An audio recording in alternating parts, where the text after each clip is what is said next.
to Reference Card CAA Part 1, a quick and smart guidance for easy learning, series number 3. In the previous videos, we briefly explained the structure of CAA Part 1, importance of understanding and application of IPPF standards, applicable standards and guidance. In this section, we will study the purpose, authority and responsibility of the internal audit activity. The purpose of the internal audit activity. Before we move on to the purpose of the internal audit activity, we go back to the definition of internal auditing. The definition of internal auditing is an independent, objective assurance and consulting activity designed to add value and improve an organization's operations. It helps an organization accomplish its objectives by bringing a systematic, disciplined approach to evaluate and improve the effectiveness of risk management, control and governance processes. Now we will study the purpose of the internal audit activity. As defined in the IAA glossary, the purpose of the internal audit activity is to provide independent objective assurance and consulting services designed to add value and improve an organization's operations. The internal audit activity helps an organization accomplish its objectives by bringing a systematic, disciplined approach to evaluate and improve the effectiveness of governance, risk management and control processes. The first question candidates may have about the definition is that what is independent objective assurance? Independent objective assurance means that auditors assess the organization and then give their opinion about the organization based on evidence and fact, not because they have any incentive to make the organization look better than it is.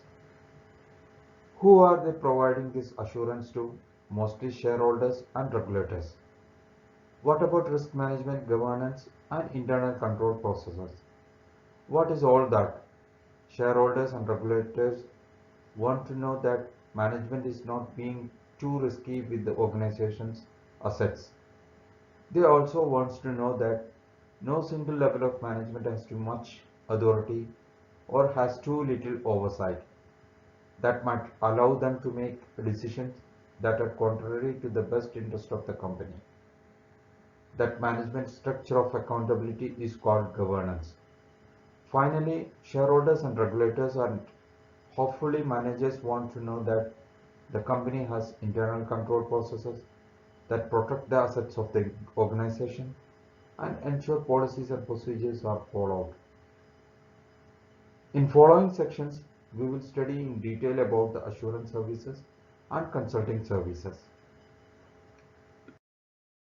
As per the standards, assurance services involve the internal auditor's objective assessment of evidence to provide opinions or conclusions regarding an entity, operation, functions, processes, system, or other subject matters.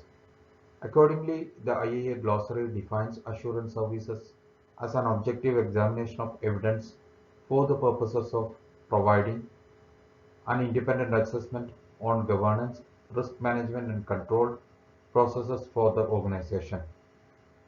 The nature and scope of an assurance engagement are determined by the internal auditor. Generally, three parties are participants in assurance services. First, the process owner, that is the person or group directly involved with the entity, operation, function, processes, system, or other subject matter.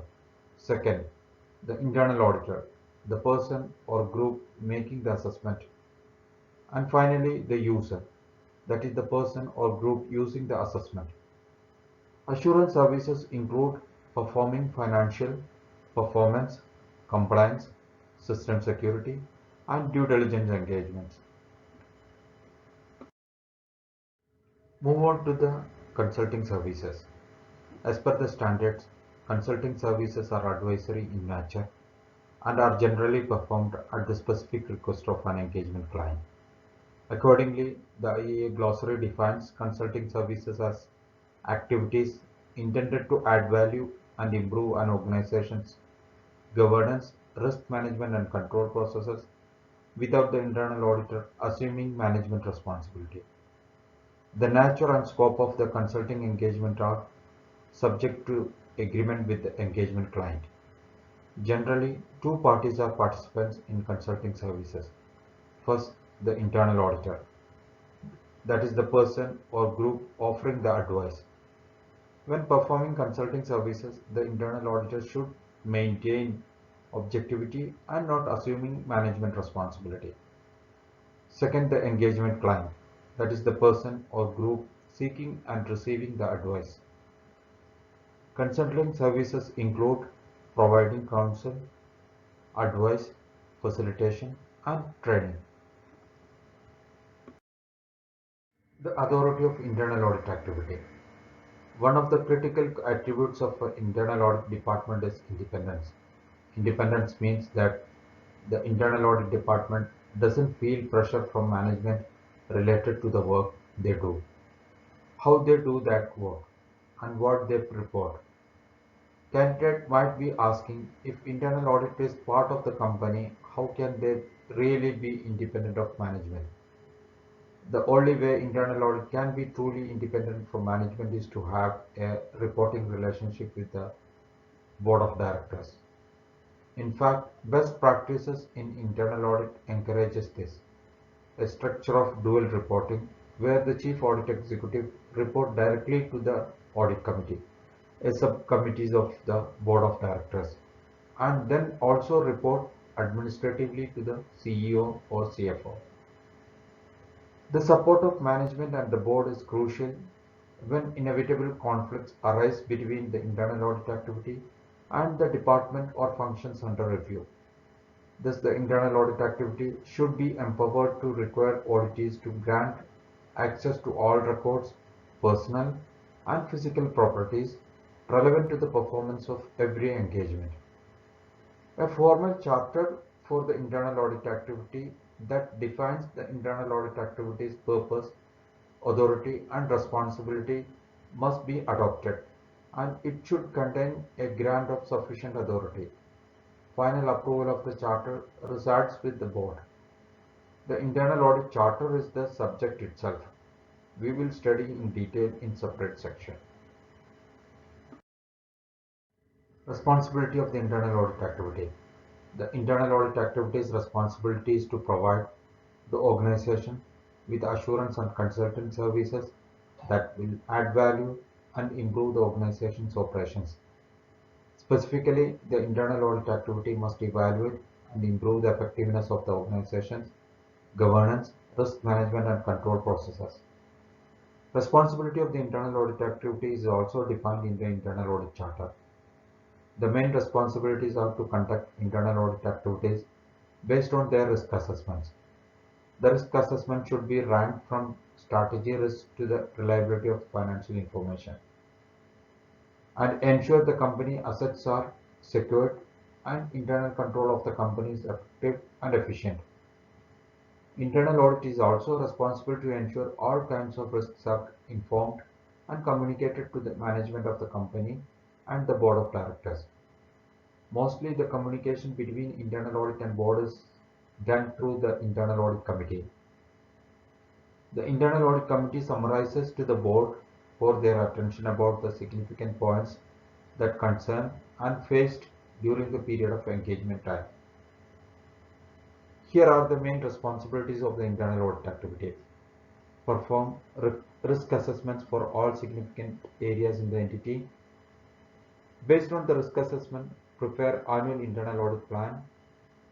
Make sure all of those risks are addressed to the audit committee and the board of directors.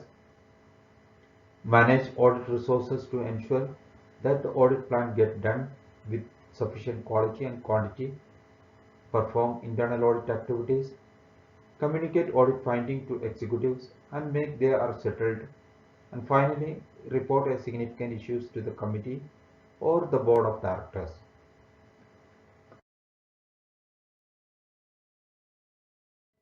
Now we will move on to the applicable standards for the purpose, authority, and responsibility of the internal audit activity. Attribute Standard 1000 defined the purpose, authority, and responsibility of the internal audit activity. The purpose, authority, and responsibility of the internal audit activity must be formally defined in an internal audit charter, consistent with the mission of internal audit and the mandatory element of the International Professional Practices Framework, which is the core principles for the professional practice of internal auditing, the code of ethics, the standards, and the definition of internal auditing. The Chief Audit Executive must periodically review the internal audit charter and present it to the senior management and the board for approval. A well understanding of standards will help candidates answer many questions in exams. Interpretation of Standard 1000 about purpose, authority, and responsibility of the internal audit activity is that the internal audit charter is a formal document that defines the internal audit activity's purpose, authority, and responsibility. The internal audit charter establishes the internal audit activity's position within the organization, including the nature of the chief audit executive's functional reporting relationship with the board, authorizes access to records, personal, and physical properties relevant to the performance of engagements, and defines the scope of internal audit activities. Final approval of the internal audit charter resides with the board.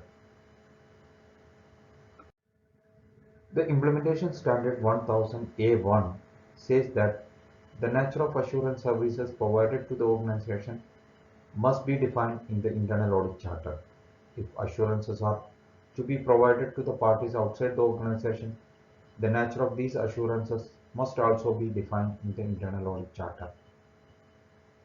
And finally, the Implementation Standard 1000C1 says that the nature of consulting services must also be defined in the internal audit charter.